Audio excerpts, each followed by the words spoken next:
എല്ലായിടും അവിടെയും ഇവിടെയും ഉയരുന്ന എല്ലാ സംശയങ്ങൾക്കും ആരോപണങ്ങൾക്കും മറുപടി പറയാൻ കഴിയില്ല. ആരോപണങ്ങളും പരാതിയും തമ്മിൽ വ്യത്യാസമുണ്ട്. തീർച്ചയായിട്ടും ഒരാൾക്കൊരു ഇപ്പം അജിംസിന് എനിക്കെതിരെയോ എനിക്ക് അജിംസിനെതിരെയോ പരാതി ഉണ്ടെങ്കിൽ ഞാൻ വെറുതെ പറഞ്ഞു നടന്നാൽ പോലെ ആ പരാതി വളരെ വ്യക്തമായ രീതിയിൽ വ്യവസ്ഥാപിതമായ രീതിയിൽ അത് ഡോക്യുമെന്റഡ് ആയി നൽകി അങ്ങനെ വേണം. അതൊരു സിസ്റ്റമാണ്. നമ്മുടെ നാട്ടിലെ രാജ്യത്തെ ഒരു സിസ്റ്റമാണ്. നമ്മളിപ്പോ പോലീസ് സ്റ്റേഷനിൽ പോയി ചെറിയ പരാതി പറഞ്ഞാലും അത് എഴുതി വെക്കാനാണ് പറയുക. അവർ നമ്മളെ എഴുതാനൊക്കെ സഹായിക്കും. അങ്ങനെ അതൊന്നും ചെയ്യാതെ ഒരു പത്രസമ്മേളനത്തിൽ ഒരു വാർത്താ സമ്മേളനത്തിൽ അദ്ദേഹം കുറെ പ്രസന്റേഷൻ നടത്തി അവിടെ നിന്ന് കുറെ ആരോപണങ്ങൾ ഉന്നയിച്ചു. വോട്ട് മോഷ്ടിച്ചു എന്ന് പറയുന്ന ആ ആരോപണങ്ങൾക്ക് അത് വെറും രാഷ്ട്രീയ പ്രചരണം എന്നുള്ളതിനപ്പുറം അതിൻ്റെ അകത്തൊരു പ്രാധാന്യം ഇലക്ഷൻ കമ്മീഷൻ കാണുന്നില്ല. അതേസമയം ഇവർക്ക് ഇലക്ഷൻ കമ്മീഷനെ സമീപിച്ച് ഇതിന്റെ കസ്റ്റോഡിയൻ ഇലക്ഷൻ കമ്മീഷനാണല്ലോ. ഞങ്ങൾക്ക് ഇന്ന കാര്യങ്ങളിൽ പരാതിയുണ്ട്, ഇന്ന കാര്യങ്ങളിൽ പ്രശ്നങ്ങൾ കാണുന്നുണ്ട്, അതിൻ്റെ അകത്ത് വേണ്ട നടപടികൾ സ്വീകരിക്കണം എന്ന് ഈ രാജ്യത്തെ നിയമം അനുസരിച്ച് ചെയ്യണം എന്നല്ലേ പറയുന്നുള്ളൂ. അത് ചെയ്യില്ല. ഞാൻ സത്യപ്രതിജ്ഞ ചെയ്ത MP ആണ്. എനിക്ക് പറയാനുള്ളത് ജനങ്ങളോടാണ്.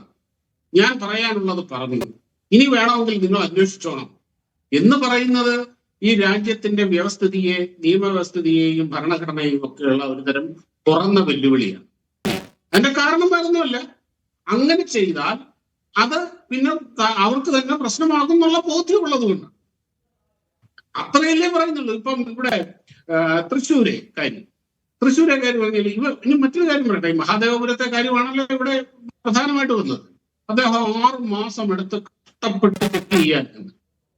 നോക്കൂ, ഇപ്പൊ തൃശ്ശൂരായാലും ശരി, മഹാദേവപുരമായാലും ശരി, ഇവിടെ ഒക്കെ കോൺഗ്രസിന് അടിസ്ഥാന പ്രവർത്തനങ്ങളുള്ള സ്ഥലമാണ്. ശക്തമായ ബൂത്ത് തല പ്രവർത്തനങ്ങളുള്ള ഇടങ്ങളാണിത്.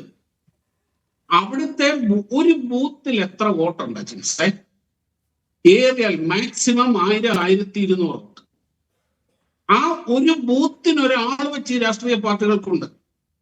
ഈ വോട്ടുകൾ ക്രോസ് ചെക്ക് ചെയ്യാൻ ഒരു ജനങ്ങളുമായി ബന്ധമുള്ള ഒരു അനുഭവ സമ്പത്തുള്ള ഒരു ബൂത്ത് ഏജന്റിന് 1 മണിക്കൂർ മതി.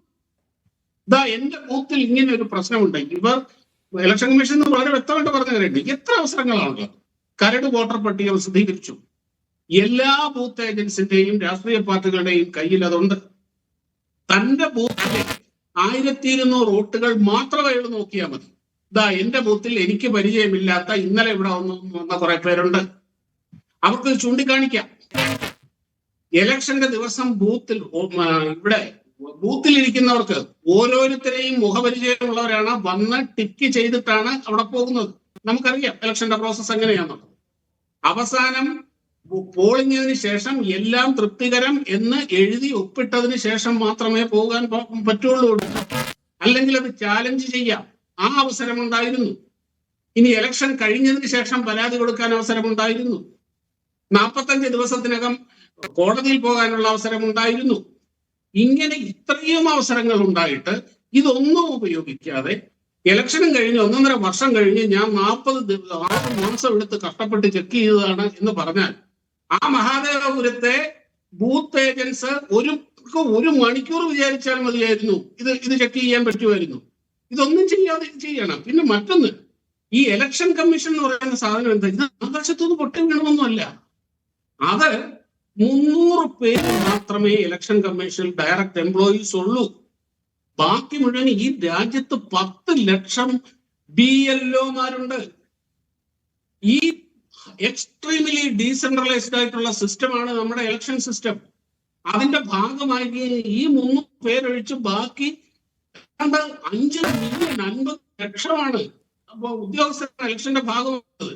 ഇത് മുഴുവനും അതാത് സംസ്ഥാന ഗവൺമെന്റുകളുടെയും അവരുടെ ഉദ്യോഗസ്ഥരാണ്. ഇത്രയും പേരെ സ്വാധീനിച്ചു എന്നൊക്കെ പറഞ്ഞു കഴിഞ്ഞാൽ, ഇത്രയും പേരെ പറ്റിച്ചു എന്ന് പറഞ്ഞാൽ നമുക്കൊക്കെ സാമാന്യ ബോധമില്ലേ? എത്ര അവസരങ്ങളിൽ കൂടെ കടന്നുപോയി.